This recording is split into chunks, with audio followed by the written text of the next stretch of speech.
भारतीय किसान यूनियन शहीद भगत सिंह की कुरुक्षेत्र जाट धर्मशाला में हुई बैठक। कहा, किसानों की विभिन्न मांगों एवं समस्याओं को लेकर इकट्ठा हुए 9 संगठन 8 अगस्त को सीएम को सौंपेंगे ज्ञापन। वकील गोवर्धन दास अग्रवाल ने दी चेतावनी। कहा, किसानों की नहीं मांगे मानी तो सांसद का करेंगे घेराव। एक बड़ी खबर आ रही है कुरुक्षेत्र से, जहां भारतीय किसान यूनियन शहीद भगत सिंह के प्रदेश के पदाधिकारी की कुरुक्षेत्र की जाट धर्मशाला में आज बैठक हुई है। इस बैठक में सैकड़ों की संख्या में किसानों ने भाग लिया।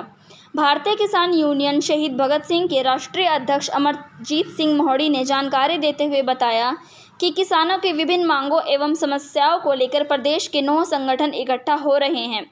अन्य किसान संगठनों से भी उनकी बातचीत चल रही है। किसानों की समस्याएं एवं मांगों को लेकर यह सभी संगठन मिलकर 8 अगस्त को हरियाणा की मुख्यमंत्री को ज्ञापन सौंपेंगे। उन्होंने कहा कि प्रदेश में धान की जरी में एक बीमारी पैदा हो गई और यह बीमारी 2022 में भी आई थी, जिसकी वजह से किसानों को अपनी फसलें नष्ट करनी पड़ रही हैं। लेकिन उस समय भी सरकार ने कुछ नहीं किया था और आज भी सरकार इस बीमारी को लेकर कोई समाधान नहीं ढूंढ रही है। सरकार ने किसानों को उनकी फसलों का मुआवजा नहीं दिया है। बैठक में पहुंचे सुप्रीम कोर्ट ऑफ इंडिया के वकील गोवर्धन दास अग्रवाल ने कहा कि किसानों को जो सुविधाएं मिलनी चाहिए वह सरकार नहीं दे रही है। उन्होंने सरकार को चेतावनी देते हुए कहा कि अगर सरकार ने किसानों की मांगे नहीं मानी तो वह संसद का घेराव करेंगे और अपनी मांगे भी मनवा कर रहेंगे। वो मैंने किसानों के लिए लगानी है, मैं आपसे वादा करता हूँ। अब मैं मांगों के बारे में बता देता हूँ और आवाज बता देता हूँ। एक तो सबसे बड़ी बात है कि जो हमारी मांगे हैं मैं उसके ऊपर ही आ जाता हूँ शुरू में। एक तो राष्ट्रीय किसान आयोग चाहिए, राष्ट्रीय किसान आयोग बहुत जरूरी है। दूसरा एमएसपी का जो चल रहा हो तो चाहिएगा, ये दे नहीं रहे। तीसरा, हर जिले में किसान न्याय केंद्र होना चाहिए ताकि किसानों को न्याय मिल सके। और महिला को दर्जा मिलना चाहिए किसानों का, महिला को भी, जो किसान महिला है उनको दर्जा मिलना चाहिए।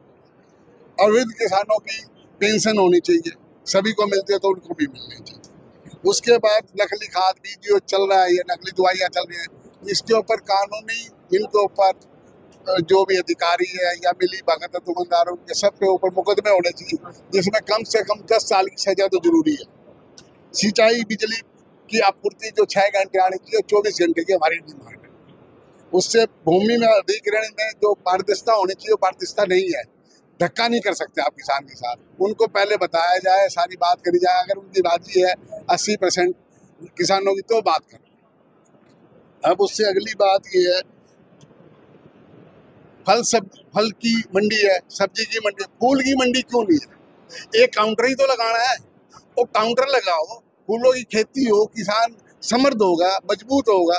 लेकिन ये कोई गौर नहीं कर रहे। और जो जीएसटी लगता है, जो भी सामान खरीदते हैं इसके लिए, किसानी के लिए, वो उनके ऊपर जीएसटी बिल्कुल हटना चाहिए, कोई चीज़ पे होना चाहिए।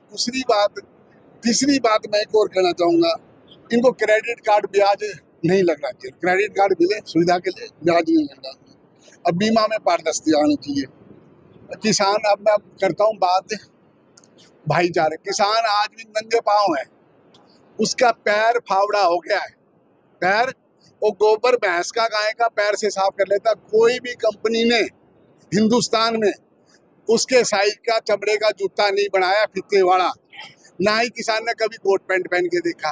किसान को तो सिर्फ 40 साल में 80 साल का लगने लग जाता है एक चीज, उसके पैर में चोपा चुभे, कील चुभे, सांप लड़े। उन्हें सर्दी में पानी, कोट पैंट पहन के कोई पानी लगता है? ये जो एसी में बैठे बाबू है दिल्ली में, मैं भी दिल्ली रूटीन जोन से आया हूँ, मैंने 40 साल हो गए देखते, ये कुछ नहीं है। ये आप लोगों में, इनके आपके पसीने में से इनको बदबू आती है। ये कानून बनाते, कानून नहीं बनाते, ये बिल्कुल बेकार है, कुछ नहीं है। मैं तो बार बार यही कहता हूँ। एक फोर्ड की बात करना चाहूँगा, हेनरी फोर्ड की। हेनरी फोर्ड ने 1920 में किसानों को कार दे दी थी, कार। यहाँ तो ट्रैक्टर का लोन ही नहीं उतरता, यहाँ ट्रैक्टर का लोन ही नहीं उतरता, साइकिल भी नहीं किसान के पास। रूजवेल्ट हुए राष्ट्रपति अमेरिका के, उन्होंने किसानों के लिए महामंदी में काम करा, 12 साल राष्ट्रपति रहे किसानों के। क्या हुआ? जो किसानों के लिए नहीं सोचता वो देश उन्नति नहीं कर सकता। अब मेरी बात है, छोटी आपने बोलने जा रहा हूँ मैं। मेरी सीधी चेतावनी है गवर्नमेंट को, या तो आप हमारी बातों पर गौर करो, वरना हम संसद भी घेरेंगे, प्रशासन को भी घेरेंगे, कानून के तहत घेरेंगे, और जो हम चाहेंगे वो आपको करना पड़ा, क्योंकि हम जो भी हमारी डिमांड्स हैं किसानों की, कानून के तहत है, कानून से बाहर कोई नहीं है, और किसानों के साथ धोखा है, धोखा है, धोखा। तो जो पर मैं PIL लगाऊंगा, अगर ये विदिन टाइम नहीं करेंगे, मैं हाई कोर्ट सुप्रीम कोर्ट में PIL लगाऊंगा, किसानों की लड़ाई लड़ूंगा, और हर तरह से हम लड़ाई लड़ेंगे ताकि हमारा काम हो जाए। ठीक है।